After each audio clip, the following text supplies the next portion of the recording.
I don't even know how really to start this one because, oh my, as you may or may not be aware, the whole RAAC conversation is still going on. Of course, the concrete scandal. Of course, RAAC is just the acronym for essentially fast setting concrete to give it its less fancy term. But this concrete is only meant to be temporary. It only has a lifespan of about 30 years. And this was done at the time where, well, the government needed to build a lot of schools very quickly. And so it did this. And then Labour came in and said, oh, some of these schools are going to have to, be refurbished, be rebuilt. Make sure that these are, not in, make sure that the buildings are effectively safe. And of course, in comes the coalition government, gets rid of the Labour programme to rebuild some of these schools. The National Audit Office, the Department of Education, come forward and say, actually, yeah, we need to do something about this because this is going to become quite a big problem. And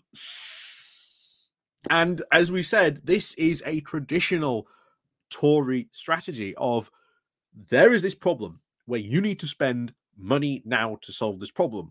The Conservative government goes, we'd rather not spend that money, or we'd rather spend less money in this case, because the original reports, from what we can see, around 3,000 to 4,000 schools needed these urgent repairs doing, but Rishi Sunak cut the funding, so only 50 schools a year were meant to get it. But in the meantime, we've found out more information that about only 3 to 4 schools have actually received these repairs. So this is very, very much a central government problem. And this is falling squarely at the feet of Rishi Sunak. And I'll tell you now, Conservative Home recently did a poll. Sunak is plummeting again, and it wouldn't surprise me after the whole the next one they do, probably next month, wouldn't surprise me if he's taken an even bigger dump in these polls, because oh boy, he is not popular at the moment. Neither is Gillian Keegan. But oh my, here comes though John Redwood riding to the rescue to say, all this RAAC nonsense, why are we getting the blame? Why is central government getting the blame? It's really those pesky councils and schools that are to blame for all this. So we're going to go, as always, because this is why I've always said we cover Conservative Home, because you get people like John Redwood who will write these ridiculous, silly, hilarious articles that don't get a lot of attention. But in this case, I feel we should bring this to attention, because he is trying to blame schools and councils for not, quote, doing their job, when time and time again, throughout all this scandal, we have had councils and schools begging the Department of Education for money on this, because they know that these schools are problems. And as we discovered recently with the National Audit Office coming out and saying, yeah, the government knew that there was a threat to life in these places, and yet they didn't do anything about this. So this scandal, as we said, is going to probably continue for quite some time. But let's see what John Redwood has to say in this. And to be honest, he doesn't have a lot to say, because the first half of the article is about the whole RAAC stuff. And then the next part, he starts talking about green energy. You're like, what's that got to do with this, John? What's that got to do with this? But anyway, before we do go diving into this, please do remember to click on the like, share, and subscribe button. And of course, down below there are links to my Patreon page, the One Up Donation link called Buy Me Coffee, where you can buy me coffee. And of course, there's the YouTube thank you button and the Pony Club as well. So, as always, let's crack on into this. So over we go to Conservative Home, where you can see here, John Redwood. RAAC. Why are ministers so willing to take the blame for the failure of councils and schools? Because They are the ones who are responsible. They are the ones who have time and time again been responsible for blocking this money and not giving the money that it needs. So, over the last week, there has been a big row about the state of some school buildings. More than 30 years ago, various local education authorities and schools built some facility using a porous type of cement. Subsequently, there have now been professional advice now made public that this material can fail after a few decades of use. All professionals involved with building, construction, and maintenance have known that if they are responsible for any such buildings, they need to be regularly checked, strengthened, and if there are any signs of deterioration, replaced in serious cases. Well, excellent, because there were regular checks. There were checks done on this. They knew about the fact that some of these buildings were deteriorating. They knew about the lifespan of this cement. And yet, when they went to the Department of Education, can we have this money to sort out these repairs where there is a threat to life? Rishi Sunak went, well, there's about 300 to 400 schools that need doing, but here's money for 50. And then in reality, the Department of Education has handed it out to 3 to 4 schools this year alone.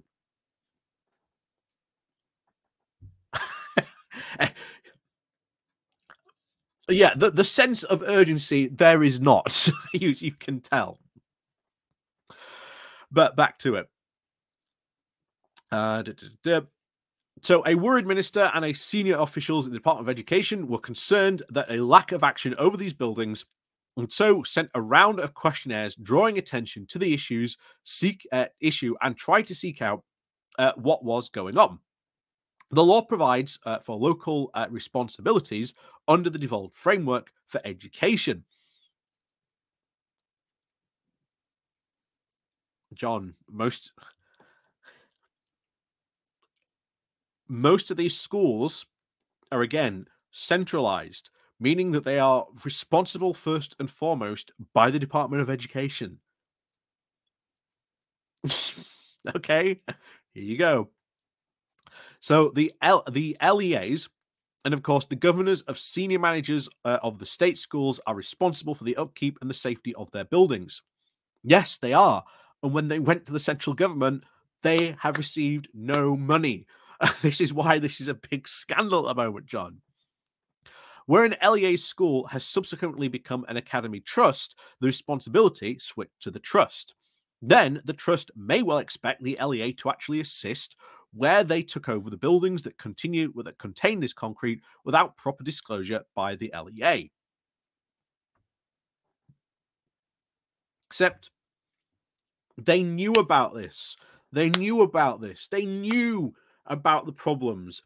And they were asking, can we have the money to repair these things? Schools do not just have this quite significant amount of money to be able to make these repairs. They have to come from the Department of Education. That's why that fund by Labour was set up, which then your government got just dismissed with. But anyway, he continues. So, it is bizarre that the opposition are now saying that it is for the government to reveal its list of schools with problems. Yes, because the government knows about these schools who have the problems. And the opposition are quite rightly saying you should probably release the list of schools that, have these problems. They are well within their rights to do so. You can't complain about that. Then he continues. The government's information comes from the schools, and the schools have to follow up and remedy the issues. But they don't have the money very often to solve these types of big, problems. We are talking big architectural problems. This is not just this small amount where a school can, fund repairs. And bear in mind, schools do have small budgets for repairing things like windows, etc. But if anything big comes along, then it has to go up the chain. And that's where this failure is coming from. When they've gone up the chain to say, hey, we've got this problem, the money has not been forthcoming.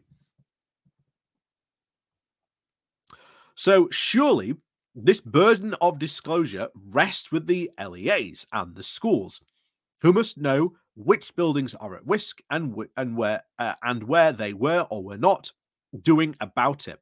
Well, they were doing something about it. They were asking your government. But the great majority of schools can today put on social media a simple statement that they have none of this concrete. The ones that do have it should put a fuller statement saying how they have handled this issue to date and if there are any consequences for lessons next week. And yes, schools have been doing that because obviously parents have been quite concerned about the state of their schools and, is it safe to send their child into these schools? It's a valid question. Lots of schools have already been more than on that, John. But they know, for example, because even Gillian Keegan, your Minister of Education, has admitted this, that they have a full list of these schools. Why not release it?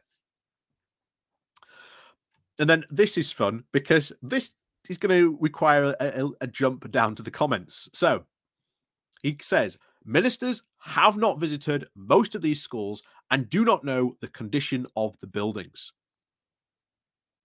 Let's just jump down into the comments, because here's someone comments saying, oh, he's just said, Redwood, ministers have not visited most of these schools and they do not know the conditions of the buildings. Meanwhile, the IFS, into decline of spending of school buildings. In June of 2023, the National Audit Office reported that the Department of Education had calculated that it needed around about £5.3 billion a year from 2021 to 2025 in order to maintain school buildings and to mitigate the most serious of risks. This was based on a survey of the condition of school buildings. Yet he's saying that they haven't visited these schools and they don't know the condition of these schools. Instead, it requested about £4 billion a year, based on the rate at which it could increase its spending. And the HM Treasury allocated about £3.1 billion a year. As a result, actual funding allocations from the government have been about 40% below the government assessed levels required of need. And here's another one. Subsequently, between 2017 and 2019, the Department for Education visited and surveyed almost all school buildings through its first condition data collection program. The Department of Education has used this information to improve its understanding of the conditions of the school buildings, including analysis on how the conditions have changed since the previous surveys carried out between 2012 and 2014. The Department of Education is now undertaking a second program to further develop its understanding. So that is a full and outright lie, that they did not know about the condition of these schools. They knew more than anyone else the condition of these schools, and they knew the amount of money that was required. And just as we read there, they have not been funding these properly. And now it has become a problem. As always the case, there is a problem that they do not want to solve this problem because they do not want to spend the money, or they spend less than is required. Hence, we always come to the outcomes that, oh, look, you haven't spent the required money, so now it's become a bigger problem.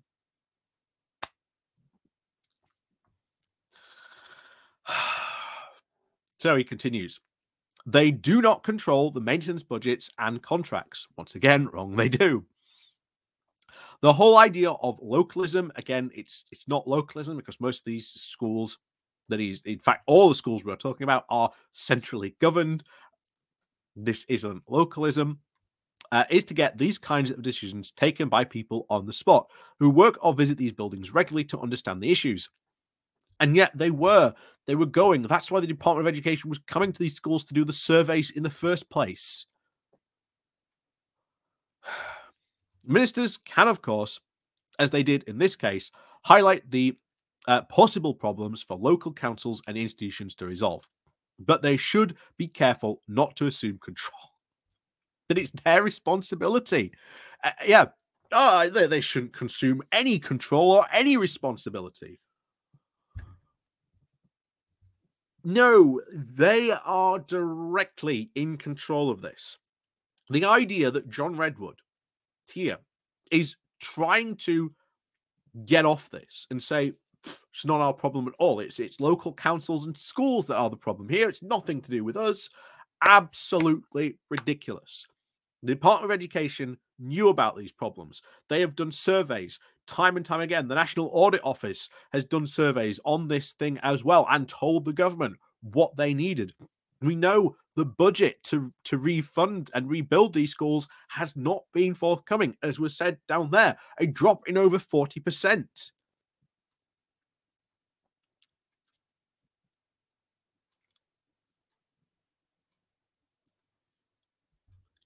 So the idea that this is this is a localist problem, or no, this is just the council problem, or it's the school problem. No, it's abdicating your own government's responsibility and your government's own control over its responsibilities as well. And then now he sets this whole thing about he goes on to talk about, oh, the government is in danger of trying to do too much and intervening too often. Well, of course, he's a free market fundamentalist. So, of course, that's his biggest complaint at this. Of course, the energy bill is another good example. And he talks about energy for all this. What has all this to do? And of course, this is his big selling point. The market is the best place to develop great green products.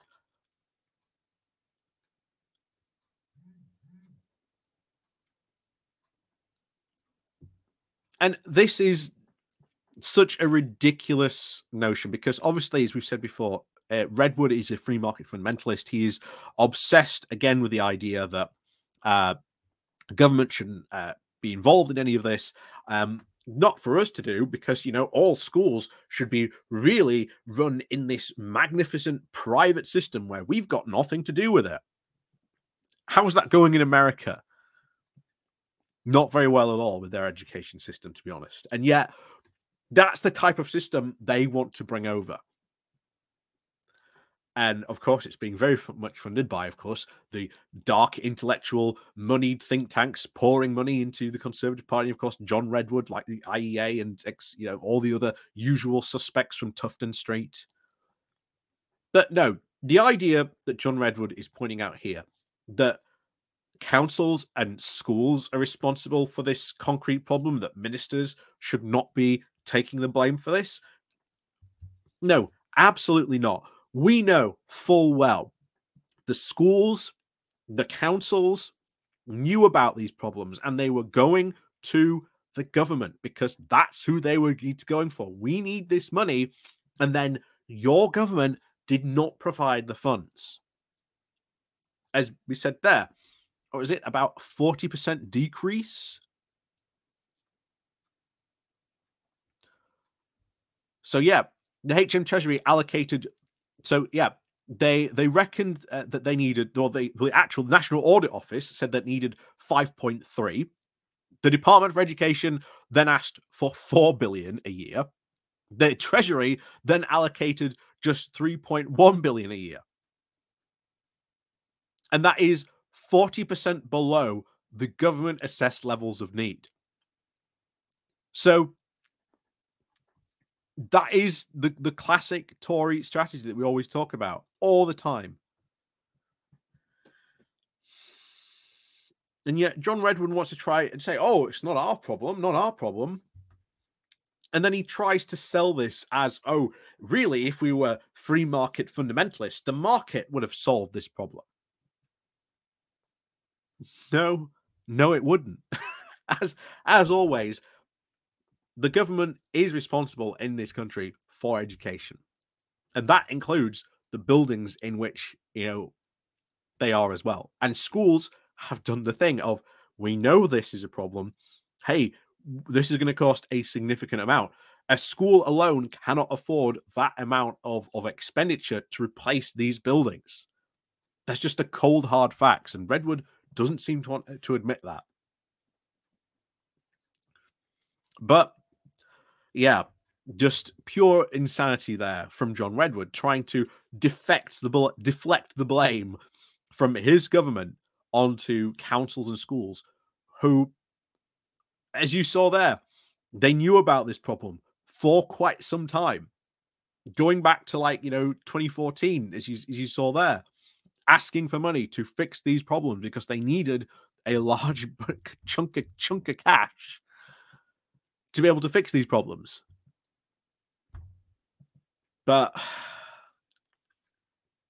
yeah, and I think they know, the Conservatives know, this is a developing scandal. Like I say, it's been going on all week, and I do expect it to continue on for quite some time, possibly into next week. I know, obviously, it's PMQs today, so Starmer will probably be laying into Rishi Sunak today about these issues. So we'll see, but yeah, I expect this crisis to expand even more as we get to hear more stuff about this. So yeah, doesn't surprise me. Does not surprise me at all, because this is what they've done. This is what they've done since they took power, and even in the coalition. We want short-term wins. Doesn't matter about long-term underlying issues. We can have a short-term win that, papers over the cracks for the time being. And at least, you can't see the cracks until, after a while, it needs wallpapering over again or repainting again. You're not solving the underlying issue. And that's what the Tories have not done. They've not solved these underlying deep issues, from everything from, as you can see here, school buildings to poverty, to the economy, to jobs, you name it. They just have not really gone and solved the underlying key issues in these things. And as a result, they keep on failing. And then when the disaster comes along like this, that you get Gillian Keegan said, why am I getting all these problems? I shouldn't be, having to deal with all these complaints. I should be praised for doing such a good job. Well, no, you didn't do a good job. That's why people are angry at you. And yeah, I can't seem to understand that. But yeah. Anyway, thank you very much for watching. And of course, as always, we'll see you all next time.